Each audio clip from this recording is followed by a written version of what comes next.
Alors, bienvenue à cette discussion débat Zoom. Mon nom est Serge Carrel et je suis le responsable du site lafray.info. Les célébrations religieuses ont pu reprendre en Suisse ce dernier dimanche à l'occasion de Pentecôte. Les médias romans ont parlé de la reprise des messes catholiques et des cultes réformés. Que s'est-il passé en milieu évangélique? À notre connaissance et à ma surprise personnelle, une seule église de Lafray aurait repris ses cultes en présentiel ce dimanche, l'église évangélique de Colonie, dans le canton de Genève, dont on accueille l'un des pasteurs, Virginie Moret, qu'on entendra tout à l'heure. Nous allons faire le point donc avec cette église pour voir comment les choses se sont passées, mais on va aussi accueillir Mathias Radloff, pasteur de l'église évangélique Mosaïque à Sion, pour nous parler de son expérience de culte drive-in qui ont, eux, repris ce dimanche. Plusieurs autres pasteurs de Lafray interviendront et évoqueront aussi la manière dont ils envisagent de reprendre leur culte en présentiel ces prochains dimanches. Alors, bienvenue à tous et à chacun. Virginie Moret, c'est super que vous soyez là. L'église évangélique de Cologne a repris son culte ce dimanche en présentiel. Comment est-ce que cela s'est passé? Bonjour, merci. Pour nous, globalement, ça s'est bien passé. On a repris en présentiel, mais en petit comité, j'ai envie de dire, avec 17 personnes présentes, sachant que la grande majorité des personnes dites vulnérables ont préféré rester chez elles et suivre le culte en streaming, ainsi qu'une bonne partie de l'Église qui vit en France, qui ne peut pas encore franchir les frontières. Quel a été le climat qui a prévalu pendant ce culte? Parce que, sauf erreur, vous y prêchiez. Oui, j'y ai prêché, exactement. Globalement, le culte s'est bien déroulé dans, j'ai envie de dire, dans un climat, dans un sens méditatif et de la joie aussi de pouvoir se retrouver. Est-ce que vous avez rencontré certaines difficultés pratiques? Je crois que c'est Jean-René, votre mari, qui a un peu mis en place l'infrastructure. Est-ce qu'il a buté sur certaines difficultés? Voilà, alors c'est bien sûr poser la question de pouvoir bien respecter les consignes de sécurité, notamment les distances.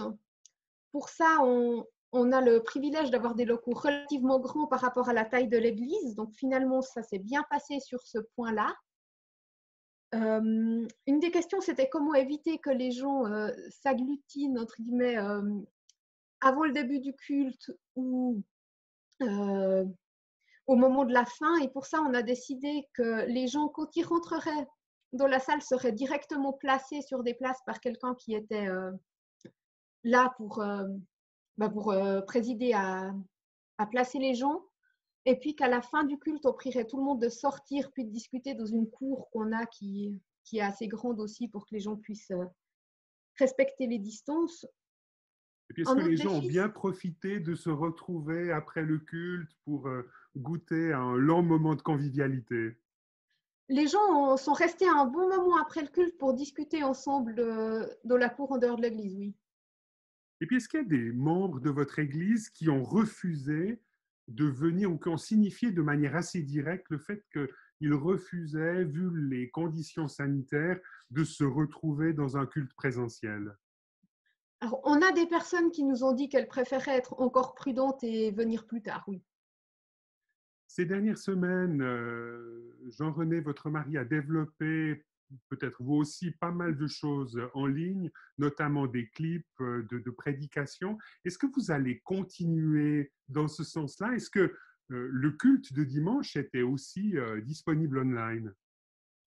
Alors oui, on va continuer dans ce sens-là. Le culte de dimanche pouvait aussi être rejoint par Zoom et était streamé en même temps sur YouTube. Donc les gens ont pu assister en live au culte. Et ce qu'on a décidé de faire par la suite, c'est de garder simplement l'enregistrement de la prédication qui, lui, restera disponible. Donc l'enregistrement audio uniquement ou bien aussi vidéo? Vidéo aussi.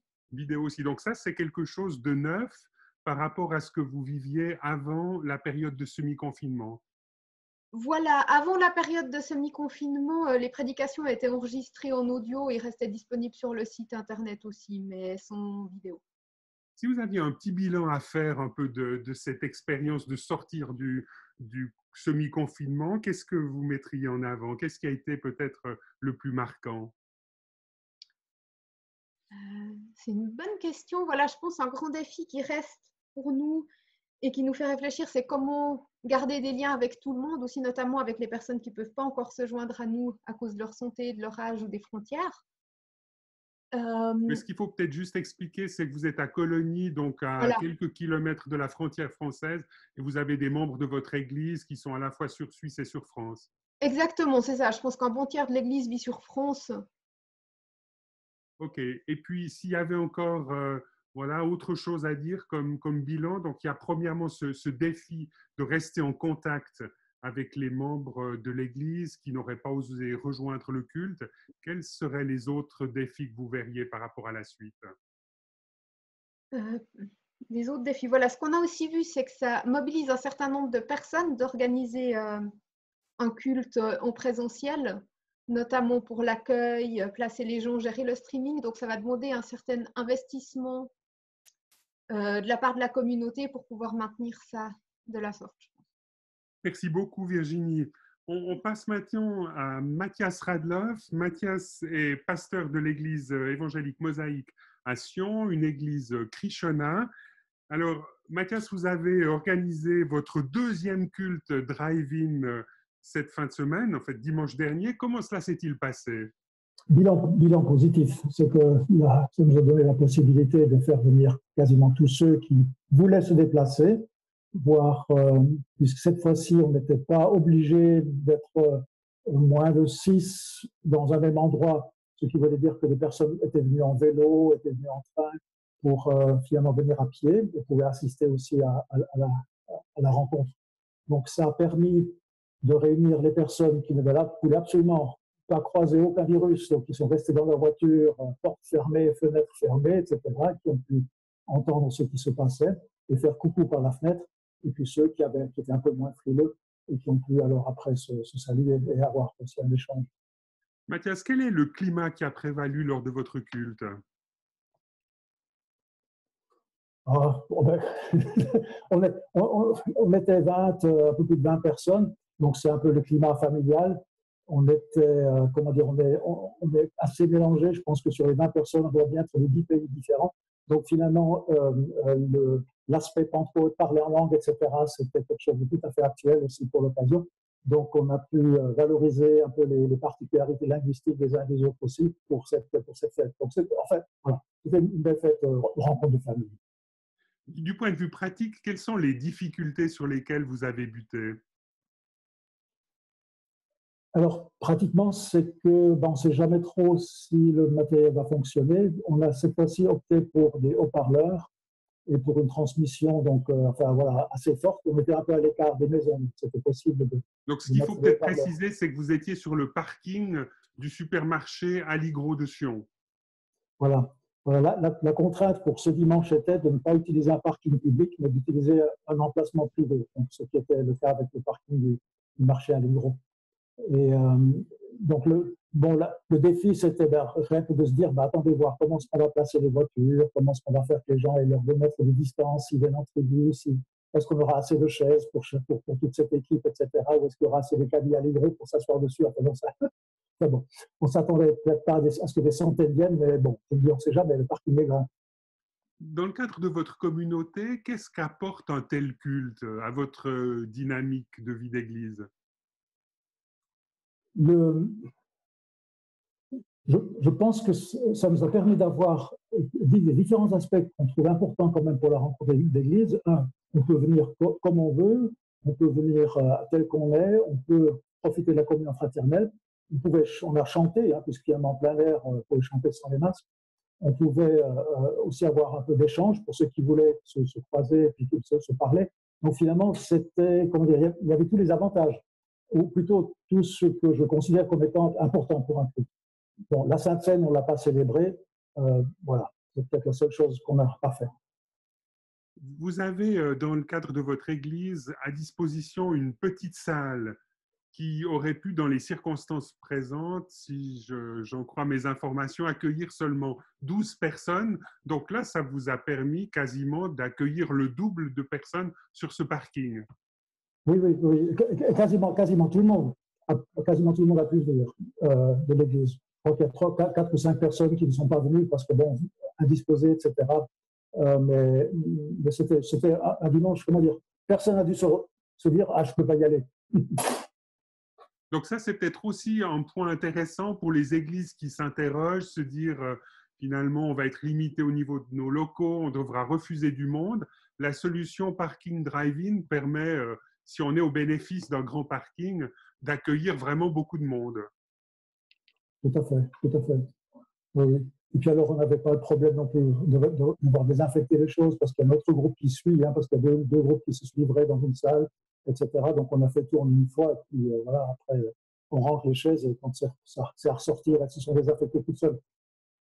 Merci beaucoup, Mathias, voilà, d'avoir accepté de témoigner. Puis merci de rester aussi quelques instants si jamais on avait d'autres questions à vous poser. Didier Souter, vous êtes pasteur dans l'église évangélique L'Abri à La Neuville. Alors, vous n'avez pas repris ce dimanche les cultes en présentiel. Pourquoi? Alors, bonjour. Pour deux raisons principalement. La première étant que notre salle de culte s'est transformée en immense studio.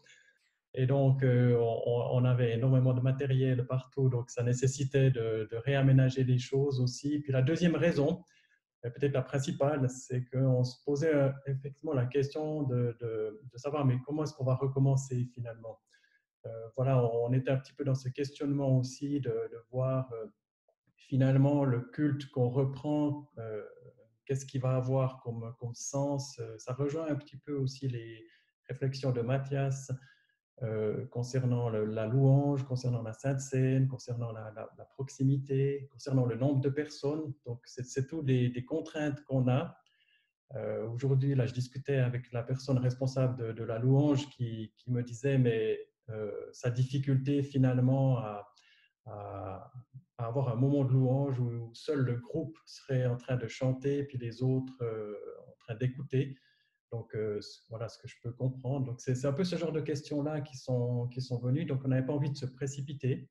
Donc, quelque part, le culte habituel aurait perdu un peu de son sens à cause de certaines restrictions imposées par le plan de protection du réseau évangélique et bien entendu du Conseil fédéral.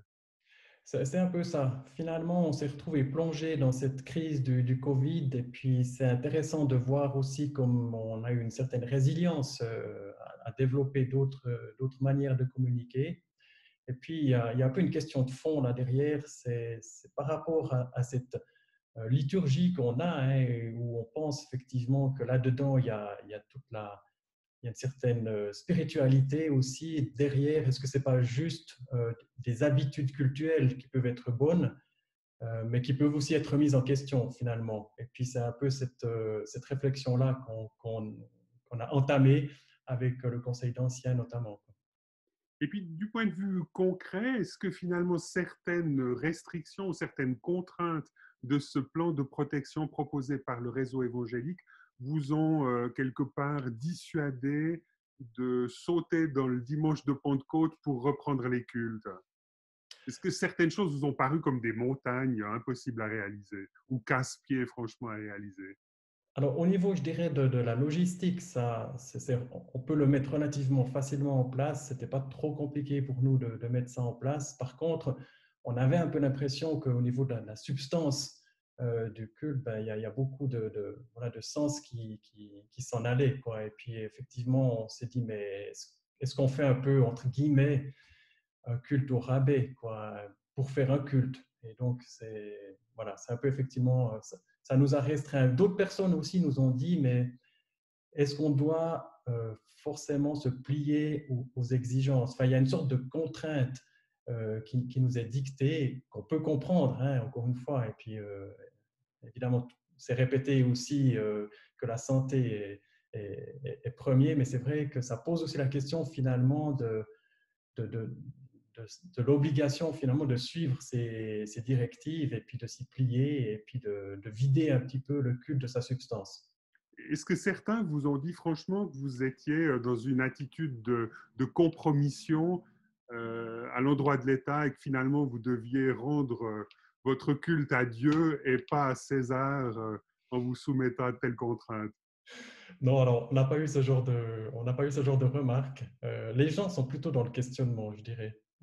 Il y a quand même ce mot étrange qui revient constamment. C'est une situation étrange, bizarre, et les gens se questionnent. On est plus, je dirais, à ce niveau-là, quoi. Dans une dynamique de questionnement que dans une dynamique de rébellion du côté de l'Abri, la Neuveville. Voilà, absolument. David Heun, vous êtes vous-même pasteur à l'église évangélique libre de la Côte-aux-Fées. Comment est-ce que ça se passe du côté du Jura neuchâtelois? Vous allez aussi prochainement remettre en cours, remettre en vigueur les cultes en présentiel? Oui, alors, pour ce dimanche passé, on n'a pas encore commencé, pour la simple raison que ça nous semblait aussi un peu précipité de vite organiser ça. Ça nous demandait un peu plus de réflexion, de fond. Qu'est-ce qu'on veut offrir à l'avenir exactement? Mais on pense quand même dimanche prochain proposer quelque chose aux membres de l'Église. Parce que Alors, ce qui est important de savoir par rapport à la Côte-aux-Fées, c'est que vous avez vraiment arrêté de faire des cultes et finalement, vous ne vous êtes pas précipité sur YouTube ou sur Zoom. Non, on a fait quand même un culte sur Zoom. Par contre, pas de prédication enregistrée sur Internet ou voilà. Donc, il y a eu par contre une lettre de nouvelles toutes les semaines avec un mot d'encouragement, parfois une vidéo. Voilà, on a essayé comme ça de garder le lien avec les membres et avec les appels téléphoniques, les échanges par SMS, etc. Et là, au niveau de votre engagement pastoral, vous avez vraiment mis un accent fort sur ce contact personnel avec les membres de votre Église, avec les personnes qui la fréquentent. Oui, donc on a essayé vraiment, en tout cas moi en tant que pasteur, j'essaie d'encourager aussi le plus possible les membres de l'Église de se connecter entre eux, de rester en lien, de proposer de l'aide s'il y a besoin. Donc il me semble que ça a vraiment bien marché, les gens ont joué le jeu et il me semble qu'il y a pas mal de contacts qui se sont développés là ces dernières semaines, qui n'étaient peut-être pas forcément là avant. Ouais, donc de ce point de vue, c'était positif. Lorsque vous vous imaginez dimanche prochain, par exemple, vous retrouver en présentiel dans votre salle de culte, comment est-ce que vous sentez les choses? Alors déjà, on pense plutôt aller au temple du village. Donc, parce que dans notre salle de culte, on peut à peu près mettre 30 personnes. Donc, si tout le monde vient, il faudrait quand même faire un tri, enfin renvoyer certaines personnes à la maison. Et puis Donc, ça, on dans voudrait le éviter. temple réformé du village, ce Voilà, serait possible exactement. d'accueillir beaucoup plus de monde. Voilà, c'est plus grand, donc ça nous semble plus facile de mettre en œuvre un Le plan plan. de protection. Voilà. OK, et ça, c'est peut-être une dynamique nouvelle avec la paroisse réformée de la région ou c'est quelque chose qui se fait facilement? Oui, alors ça se fait facilement. Donc, de toute façon, ce temple est très peu utilisé, malheureusement. Donc, la commune nous met ça à disposition facilement. Et on a aussi évoqué l'idée de faire des cultes en plein air. Donc, Pas des cultes drive-in, mais des cultes drive pâturage, c'est ça? Voilà, exactement. Donc, on n'a pas de grand parking chez nous. Par contre, on a les pâturages, on a des endroits magnifiques qui se prêtent très bien à un culte en plein air. D'ailleurs, on a déjà fait ça souvent en été. Ça nous arrive de faire ça. Donc, voilà, ça serait aussi une opportunité ouais, d'organiser cela. Merci beaucoup, David. Christophe Reichenbach, vous êtes vous-même pasteur du Gospel Center La Côte, donc c'est sur la côte vaudoise entre Lausanne et Genève. Alors, de manière assez surprenante, vous n'avez pas encore, vous aussi, repris les cultes ce dimanche. Pourquoi? Non, alors ce n'est pas si surprenant. Bonjour. En fait, l'histoire, c'est que, bah oui, avec les choses à mettre en place, on réalisait qu'il fallait bien pouvoir se préparer. Il y a différentes mesures, hein, forcément de distance, etc. Le nombre de personnes que peuvent contenir nos locaux. Donc, en fait, ça demandait préparation. Et en fait, dans l'idée de base, c'était rapide que la décision du Conseil fédéral tout d'un coup ouvre à Pentecôte. Donc, nous, on avait plutôt envisagé sur le 14 juin. Et puis, donc, on a décidé de maintenir cette date. C'était plus simple au niveau de l'organisation pour nous de pouvoir faire comme ça. Donc, c'est simplement… Lorsque vous regardez, Christophe, le plan de protection proposé par le réseau évangélique suisse, est-ce qu'il y a des points qui vous paraissent particulièrement difficiles à mettre en œuvre? Difficile à mettre en œuvre, oui et non. En fait, ça dépend toujours de quel côté on les regarde. Ma foi, on fait tous avec le contexte, hein, déjà. Après, je vois que niveau, par exemple, de la disposition des personnes, comme on peut se mettre, voilà, un siège sur deux en décalage, etc., je pense que c'est quelque chose de faisable. Niveau de la louange, par exemple, nous, on a choisi de faire la louange avec les masques parce que voilà, on aime ces temps d'adoration, de louange et on se disait, bon, ce n'est pas un masque qui va nous empêcher d'adorer. Et c'est vrai qu'on ne s'imaginait pas trop non plus fredonner ou bien chez nous, les gens ont de la peine à rester assis durant la louange. Donc, voilà. Donc, c'était donc vous êtes plutôt des choses adepte d'une louange intérieure ou très intériorisée, comme ça, où finalement, c'est le cœur qui exprimerait en soi la louange au Seigneur. Mais on a le cœur qui est connecté à la bouche et au corps. Donc, donc voilà, après, c'est des sensibilités, évidemment.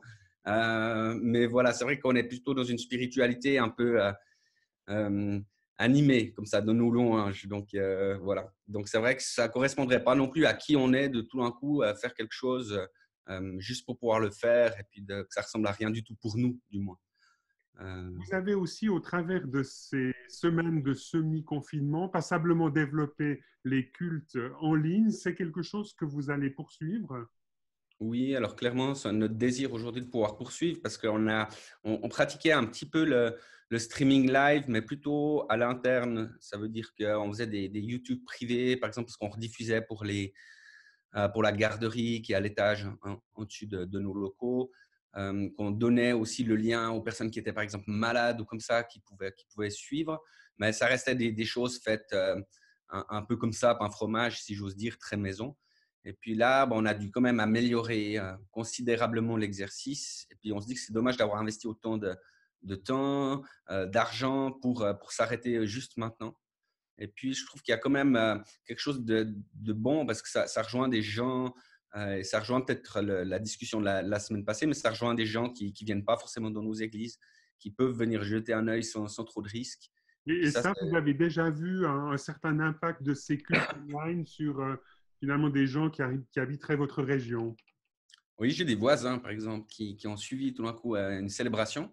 Et je ne m'attendais pas du tout. Et puis, c'est chouette. Alors, je n'ai pas forcément les retours de tout le monde, mais on voit qu'il y a plusieurs personnes qui se sont connectées, notamment Facebook, parce qu'on fait sur YouTube et Facebook, et puis Top Chrétien aussi. Mais Facebook, en fait, va toucher des gens plus facilement, en fait, plus large que YouTube, où il faut plus chercher quand même pour trouver une connexion. Voilà. Donc, c'est vrai que ça permet ce genre de choses-là. Et puis, c'est vraiment positif, finalement. Merci beaucoup, Christophe. Didier Souter, juste pour reprendre une chose avec vous qu'on n'a pas eu l'occasion d'examiner, vraiment, vous avez aussi une salle de culte qui est assez petite et vous envisagez sur la durée d'avoir à la fois des gens en présentiel dans la salle de culte, mais aussi des gens qui restent à la maison à regarder votre culte via YouTube. Oui, alors effectivement, nous, on pense effectivement aussi continuer donc les diffusions YouTube et puis pendant ce temps de confinement et de limitation, en tout cas, on va avoir un modèle encore adapté, je dirais, à la diffusion YouTube au niveau de la durée, par exemple. et proposer effectivement cette diffusion-là à ceux qui resteraient à la maison. On aimerait encourager aussi un peu la dynamique au niveau des familles ou des groupes de maisons. Donc, on ne sait pas encore tout à fait quelle forme ça va prendre, mais l'idée, ce serait peut-être de proposer plus des inputs aussi, et puis des cultes où on amène finalement un partage ou un temps de prière ou peut-être même de louange dans les maisons. Et puis, donc, le culte ici qui serait vécu avec les personnes qui viendraient à l'église serait un peu une sorte d'input avec différentes questions ou débats ou temps qui seraient relayés dans les maisons pour donner un petit peu aussi de vie finalement un peu dans les familles parce qu'on a une bonne connexion au niveau des cultes, mais finalement on est quand même assez consommateur. Voilà, où on se met devant l'écran et puis où on consomme finalement un culte qu'on essaye d'adapter aussi au format YouTube. Et est-ce que finalement un tel projet entre dans une sorte de stratégie, hein, on parle beaucoup d'églises missionnelles aujourd'hui au sein de la FRAE, est-ce que ça entrerait dans une telle dynamique de devenir peut-être plus, entre guillemets, missionnel, plus impliqué dans la vie des gens de notre quartier, de notre région? Oui, clairement. Alors, un des buts, c'est effectivement de pouvoir rejoindre les personnes qui ne viennent pas au culte, mais un autre axe qu'on a vu, c'est effectivement de pouvoir toucher des personnes qui ne viendraient pas dans l'Église. Et donc, on a eu des bonnes expériences à ce Et niveau-là. ça, vous avez déjà un peu de retour de voisins? On a entendu Christophe Reichenbach tout à l'heure parler de ses voisins qui auraient vu une de leurs célébrations. C'est aussi des choses qui se passent dans votre église. Les membres ont l'occasion de dire, mais écoutez, venez regarder via YouTube ou via votre poste de TV le culte tel qu'il se déroule dans notre église. Oui, alors on a eu plusieurs personnes effectivement qui ont envoyé l'invitation à des voisins ou de la famille ou des amis.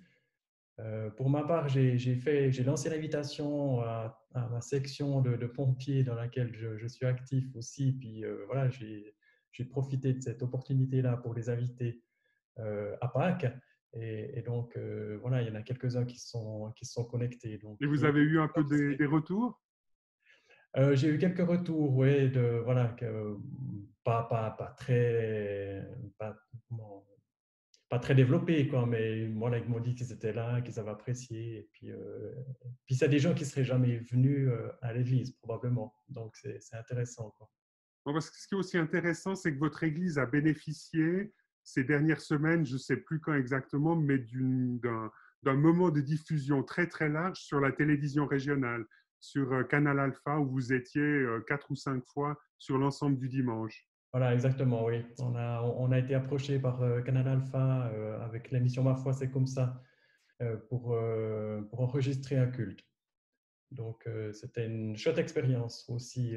Puis, on a réfléchi aussi dans ce culte à avoir quelque chose qui soit adapté à un public assez large. Donc, voilà, l'idée, c'était d'avoir un message en évitant le patois de Canaan, pas trop long, avec des témoignages. Donc, c'était intéressant comme exercice.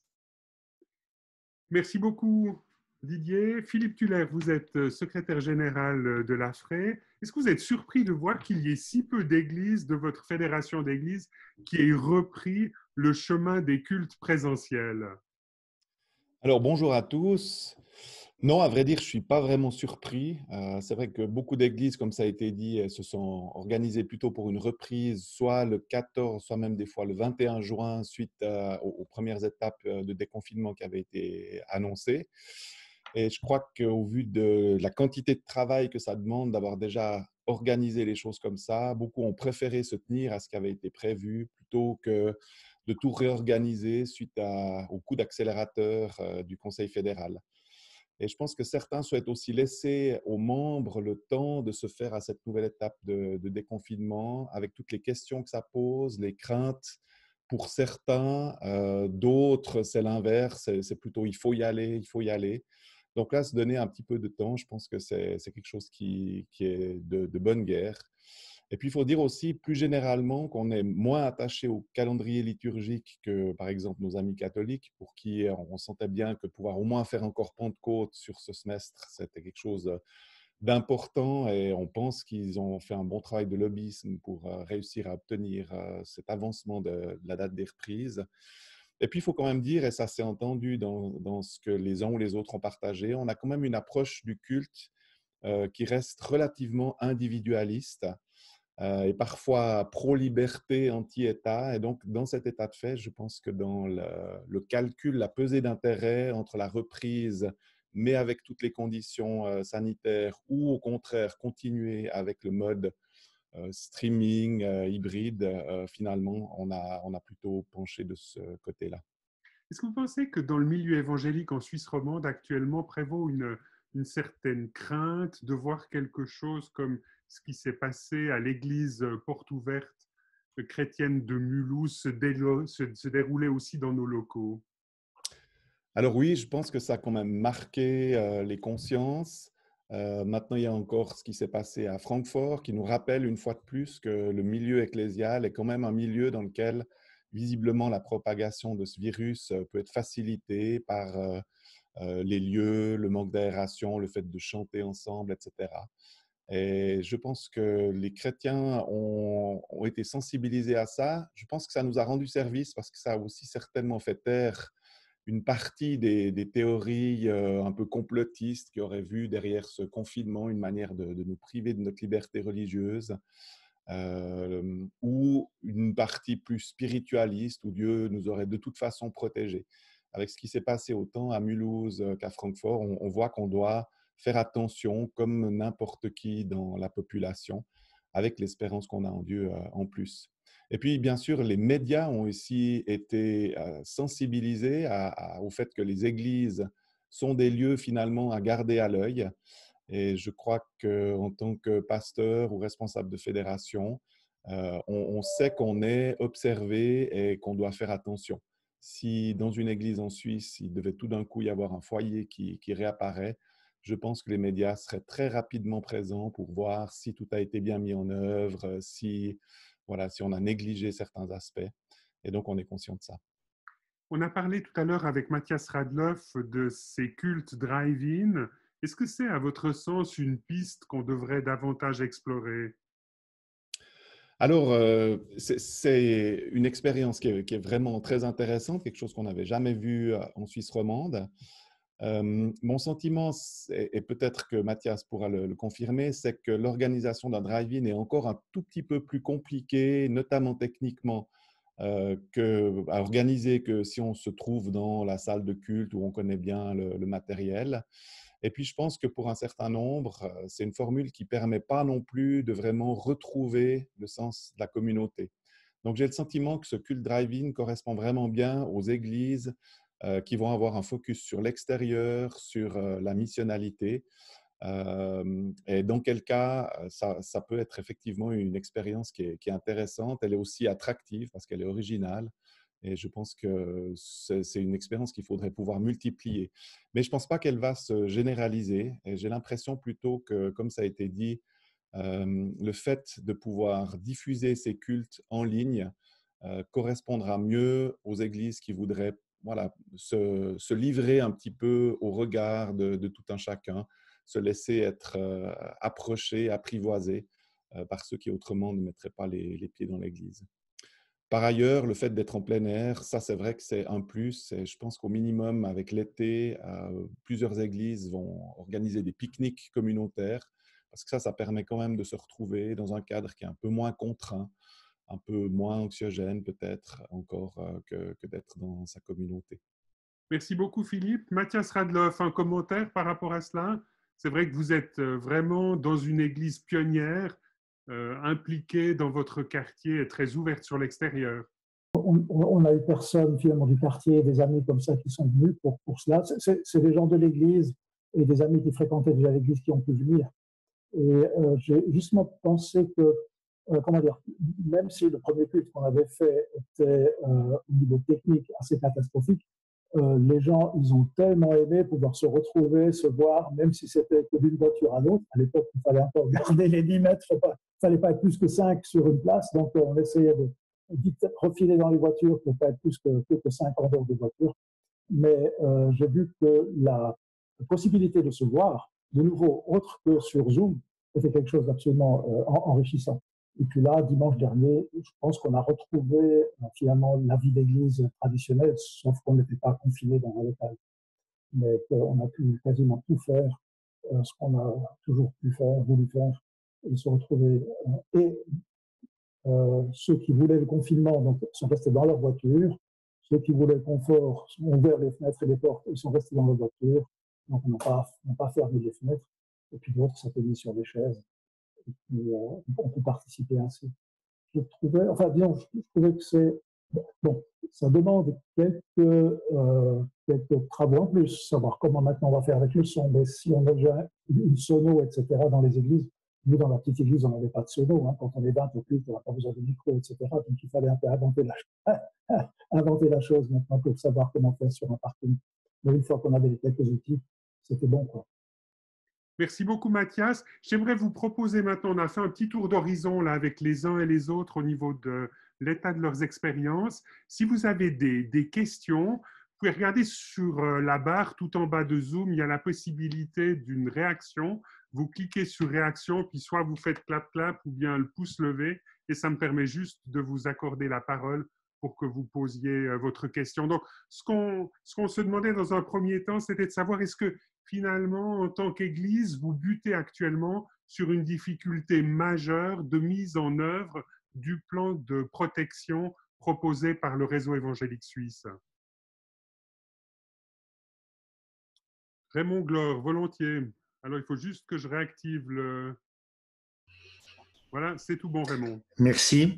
Alors, pour nous, la configuration de notre communauté, on est malheureusement, personne n'est de trop, mais disons la partie des personnes âgées est quand même assez importante. Ce qui fait que beaucoup, finalement, ne peuvent même pas suivre les cultes par Internet. Alors, ce qu'on s'est dit, c'est que s'il faut réserver des places dans notre communauté, quand on fait le décompte des places disponibles, on est environ à 20 personnes, 22 personnes. Ça veut dire que ces personnes-là peut-être n'auront pas la possibilité de réserver une place. On va donc se trouver le dimanche certainement avec des gros problèmes d'engorgement, trop de monde. Donc, il faudra dire aux personnes, vous restez chez vous, vous partez. Et ça nous paraît absolument impossible avec des personnes qui ont fait peut-être quelques kilomètres, qui sont âgées, qui ont peut-être de la peine à se déplacer, de leur dire maintenant, vous rentrez chez vous. Je dirais que c'est un élément majeur de notre décision qui fait qu'on ne recommencera pas des cultes présentiels avant, je pense, le mois de juillet. D'accord. Donc, on peut juste rappeler que vous êtes l'un des responsables de l'Église évangélique de Villars à Lausanne, oui, et que vous êtes situé sous Gare. C'est ça, exactement. Donc, pas de possibilité de drive-in ou comme ça. Oui, pas de culte chez vous avant début juillet. Non. Merci beaucoup, Raymond, pour cette remarque. Est-ce qu'il y a d'autres questions ou d'autres remarques que vous auriez? Oui, C'est une question que je pose. Raymond Girardet. Voilà, de Nyon. Entre les directives qu'on avait où il fallait qu'il y ait 10 mètres carrés par personne. Non, c'est 4 mètres carrés par personne. 4 mètres carrés, oui, 4 mètres carrés par personne. Ou ce qu'on entend dire maintenant, qu'on pourrait uniquement enlever une chaise sur 2. Donc, on est de loin pas dans cette norme. Qu'est-ce qu'il faut faire en réalité? Pratiquement, ça change beaucoup au niveau de la participation et du nombre de personnes qui peuvent participer. Une chaise sur 2 ou 4 mètres carrés, ça fait une grande différence. Alors, comment vous voyez la chose, vous? On peut demander à Philippe Tuller de répondre. Philippe a été très impliqué avec Christian Kuhn dans le processus un peu d'élaboration de ce plan de protection des églises évangéliques. Philippe, à vous la parole. Effectivement, je ne suis pas surpris que la question soit de nouveau posée parce que non seulement elle a un gros impact, mais aussi c'est difficile à comprendre vraiment ce qui se passe. Alors, c'est bien sûr une question de plan de protection qui va s'appliquer aux églises évangéliques et donc on essaye de transformer les directives générales, c'est-à-dire la distanciation, le fait d'éviter la transmission du virus par les postillons dans notre contexte. Alors, on a estimé, et l'Office fédéral de la santé publique elle n'a pas donné son aval parce qu'elle n'a pas besoin de valider, mais elle a dit que c'était bon.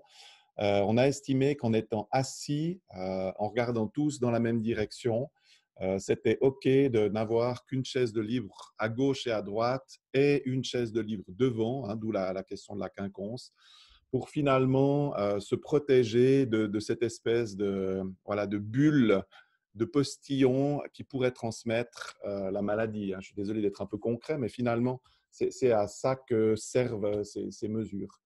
Dans la mesure où on reste assis, puisque quand il y a des différences de niveau, ben là, on peut arroser un petit peu plus large si on est grand.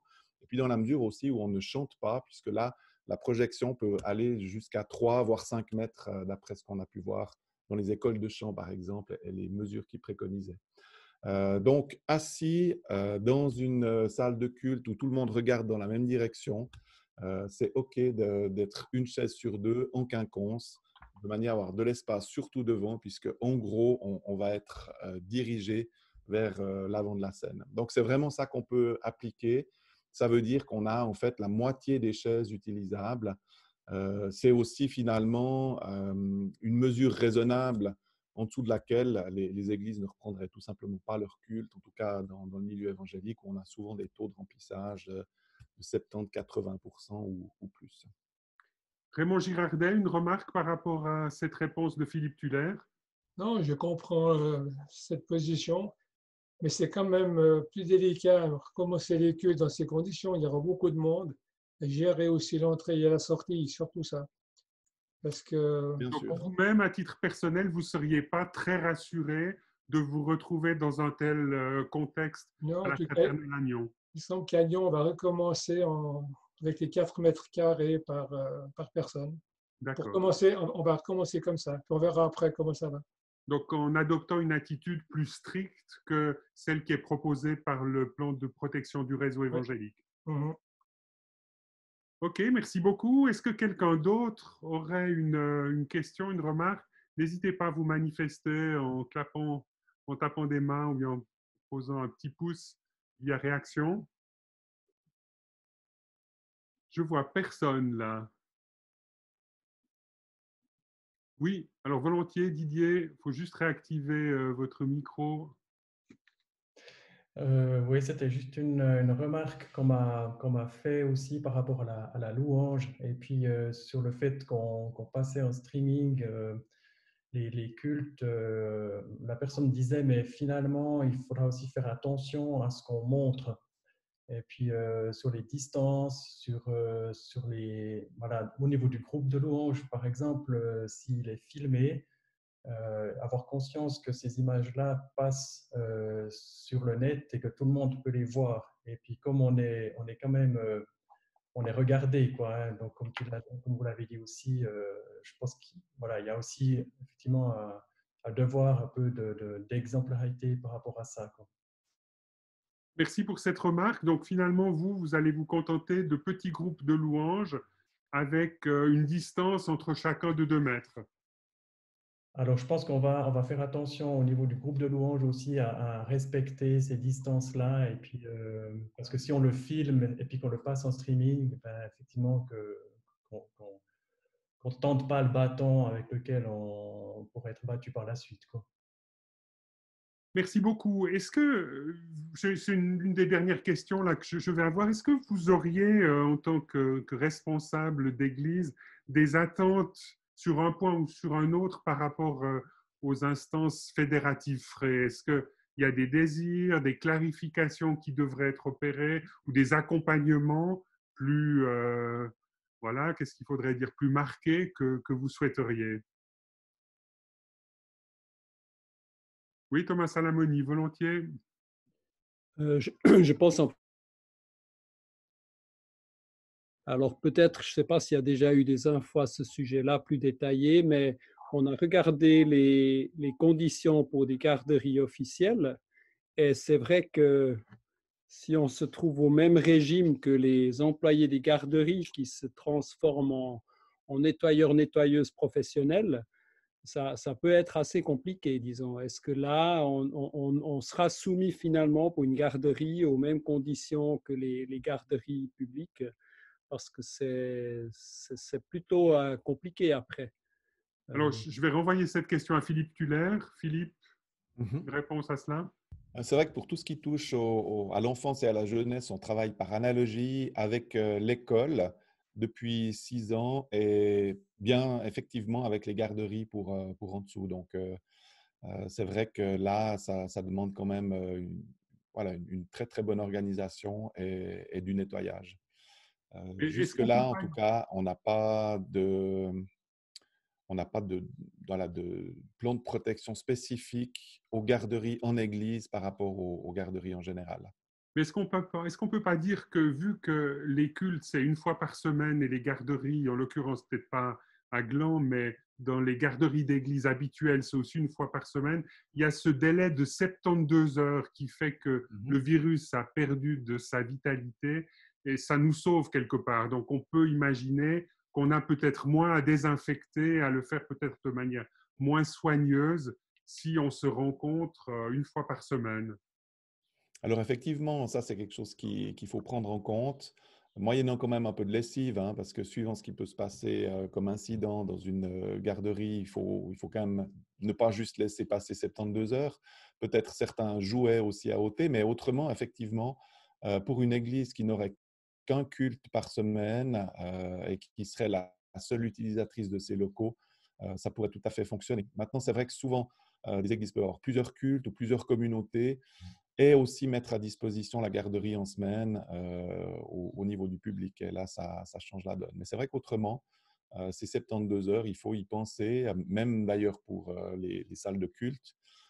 C'est quelque chose qui nous permet quand même d'éviter un gros paquet de nettoyage à la fin de chaque cérémonie.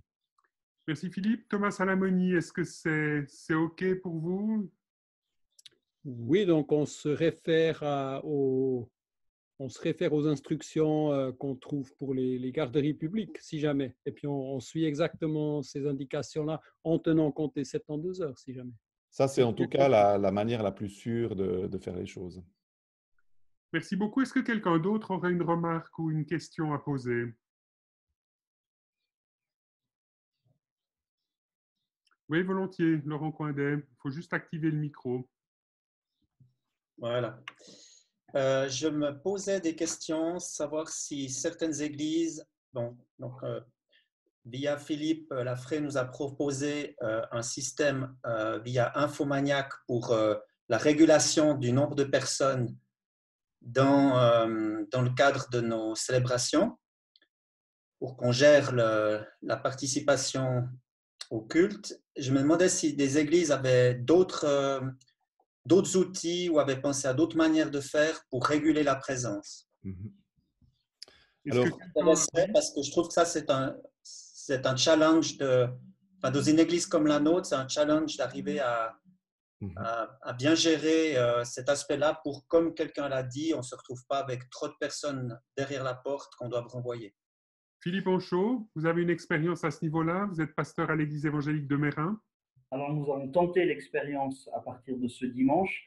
On a généralement donc une fréquentation d'environ 180 personnes, 170 personnes plus les enfants. Et ce que nous avons tenté pour la régulation, c'est des listes d'inscriptions qui sont modérées par l'équipe pastorale, avec une ouverture des inscriptions du mardi au vendredi et 2 célébrations pour essayer de rendre possible la participation du plus grand nombre. Mais la modération se fait sur la base d'un document que nous complétons avec les personnes qui s'inscrivent, enfants compris. Donc là, Philippe, ce que vous avez décidé, c'est de dédoubler vos cultes. Donc, il y a un culte à 9h et un autre à 11h. Et non, il y a un culte à 10h et une célébration plus simple en fin d'après-midi avec pique-nique, si les conditions le permettent. Mais pour les deux, il s'agit de s'inscrire 2 fois. On propose 2 fois 65 places. D'accord, merci. Est-ce que quelqu'un d'autre aurait... oui. Je peux juste poser une question. Oui, Laurent, oui. Oui, juste par rapport à Philippe. Est-ce que les gens téléphonent pour s'inscrire ou comment ça se passe? Ils téléphonent, ils envoient un mail ou ils remplissent un formulaire en ligne. Ok. pour que voilà, les personnes plus ou moins connectées aient accès à l'inscription en même temps que les autres. Ok. Merci. Christophe Reichenbach, vous aviez quelque chose à commenter? Ouais, nous, on passe aussi sur un système de billetterie où en fait, on peut préparer le nombre de places disponibles. Donc, on va faire aussi sur 2 célébrations par dimanche. Et on fait voilà, une billetterie avec le nombre de places disponibles, ce qui fait qu'on enlève déjà tous ceux qui servent, etc. Après, on regarde le nombre de places qui restent. Et puis, à partir de là, les gens peuvent s'inscrire en fait sur les célébrations. Donc là, la Et puis, billetterie, ce n'est pas celle d'Infomaniac. c'est Eventbrite, un truc comme ça. Et puis, on peut mettre simplement le nombre de billets en vente. Puis après, c'est un mailing simplement qui se fait. Et ça, c'est gratuit aussi. Oui. Super. Est-ce que quelqu'un d'autre, par rapport à ces listes de participants, aurait une question, une suggestion à faire? Oui, Philippe, volontiers. Philippe Tuller, secrétaire général de On la a mentionné deux billetteries, donc Infomaniac et Eventbrite. Il y a aussi WizEvent. Les trois sont bien connus, sont disponibles en français, permettent de gérer le nombre de places et sont gratuites pour une utilisation à prix gratuit. Donc ça, c'est quelque chose qui est intéressant. Les avantages, c'est qu'on peut tout gérer, on peut gérer plusieurs cultes à la fois, on peut avoir la liste automatique des gens qui sont présents. Donc ça, c'est quelque chose qui est très pratique. On peut écrire à tous les participants inscrits à un culte, mais le coût, c'est une prise en main quand même un tout petit peu plus compliquée. Il faut se faire à l'interface, il faut comprendre comment fonctionnent les événements, les salles, etc., la configuration. D'autres églises vont partir plutôt avec des outils de type Doodle ou Google Form ou tout autre formulaire en ligne. On gagne en simplicité, par contre, ça demande plus de gestion parce qu'il y a plein de choses qui ne sont pas automatisées comme elles le sont sur une billetterie. Donc ça, je dirais que c'est en fonction des compétences qui sont à disposition dans l'Église, peut-être celles aussi du conseil et des pasteurs, et puis voilà, après, on peut choisir ce qu'on veut. Les autres outils sont plus simples, mais demandent d'être suivis et d'être gérés à la main, entre guillemets, notamment pour limiter le nombre, ce qu'on ne peut pas faire ni sur un Doodle ni sur un Google Form. Merci beaucoup, Philippe. Est-ce qu'il y a d'autres questions ou d'autres remarques que vous auriez à faire? Oui, volontiers. Cédric, il faut juste activer votre micro. Oui, bonjour Cédric Youm, je suis pasteur dans une église baptiste à Cours. Merci beaucoup d'ouvrir votre réunion, j'ai appris beaucoup de choses. J'ai simplement une question à propos du chant communautaire. J'ai entendu tout à l'heure Christophe Reichenbach qui disait que vous aviez choisi de chanter avec des masques. Et je lis sur votre pense-bête que, en fait, la question c'est est-ce que tous sont obligés de porter un masque pour chanter? Ou est-ce qu'il y aurait une voix moyenne qui dirait ceux qui désirent chanter portent un masque et ceux qui peuvent se passer de chanter pour telle et telle raison n'en portent pas? Merci beaucoup pour cette question. Je pense que c'est Philippe Tuller, si je peux me permettre. Christophe, c'est peut-être Philippe Tuller, secrétaire général de l'AFRE, qui est le plus à même de répondre à cette question. Alors Philippe, est-ce qu'on choisit, oui ou non, de mettre un masque si on décide de chanter à tue-tête dans un de nos prochains cultes? Alors, aucun plan de protection, ni celui du réseau, ni celui de l'OFSP, n'a été aussi loin dans le détail. Je pense quand même qu'il est raisonnable, effectivement, de dire qu'avec un masque, on peut chanter, puisque en termes de projection de particules potentiellement contaminées, normalement, c'est à ça que servent les masques de protection tout simples. C'est à retenir tout ce qui peut sortir de la bouche de celui qui le porte. Donc, ça me paraît raisonnable. Maintenant, il faut bien sûr que ceux qui ne chantent pas se tiennent vraiment à leur décision qu'ils ont pris à l'entrée en ne prenant pas de masque. Et puis, je crois que l'aération de la salle est vraiment importante. Donc, le gros coup de vent au milieu, c'est certainement pas une très bonne idée, mais un peu d'air qui se renouvelle en continu dans la salle, surtout en été, je pense que c'est vraiment à privilégier. Donc, renouveler l'air. Pas de grands coups de vent parce que là, en général, c'est plutôt contre-productif. Ça déplace tous les postillons sur la gauche ou la droite. Mais voilà, je pense que ça serait une mesure qui serait convenable. Cédric, est-ce que cette réponse vous satisfait? Merci beaucoup, très bien, oui. Super. Didier Souter, vous souhaitez poser encore ou faire une remarque?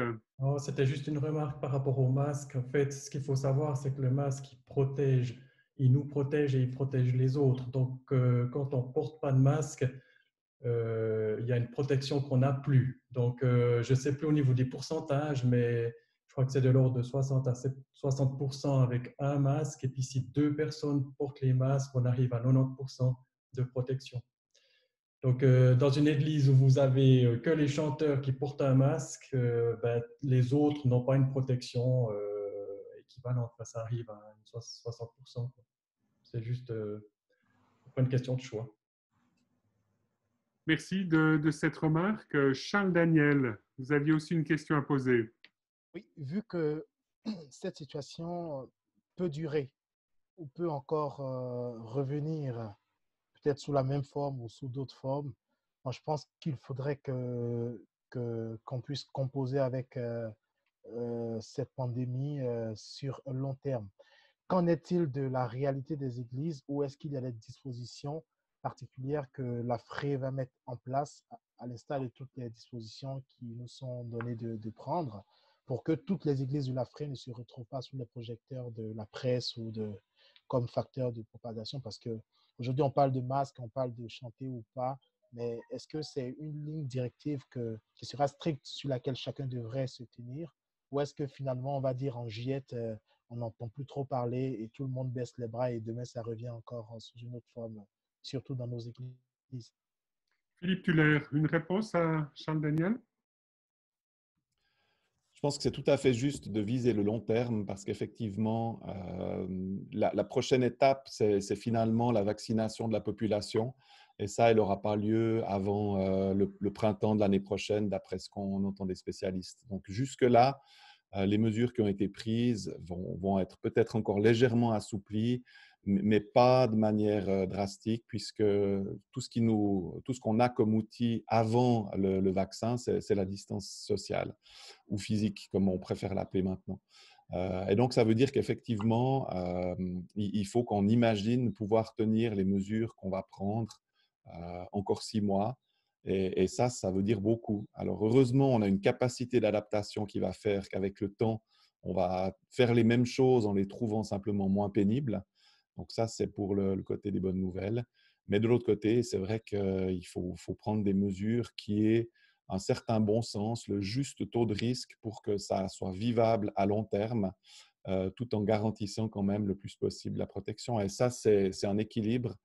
On a le plan de protection le plus sûr, c'est que chacun reste chez soi. Maintenant, ce n'est pas ce qu'on souhaite. Si on veut se voir, il y a forcément une certaine prise de risque qu'il faut minimiser le plus possible, mais aussi à long terme. Maintenant, je pense qu'on a un peu de temps pour mettre les choses en place. Ce n'est pas le premier dimanche de la reprise des cultes qu'on aura une invasion de monde et qu'on aura trop de personnes à gérer. On le voit dans les restaurants, on le voit partout. Finalement, les gens prennent quand même le temps de réfléchir avant de revenir. Donc, ça nous laisse encore quelques semaines, certainement, pour réfléchir à ce qui sera le plus pertinent, la billetterie, le téléphone, etc., le streaming, plusieurs cultes ou pas. On va pas être submergé probablement le 14 ou le 21 à la reprise, mais il faut travailler à long terme. Ça, c'est vraiment nécessaire. Il n'y aura pas de baguette magique visiblement avant qu'on ait trouvé un vaccin, à moins qu'il y ait une excellente surprise, mais ça paraît relativement peu plausible.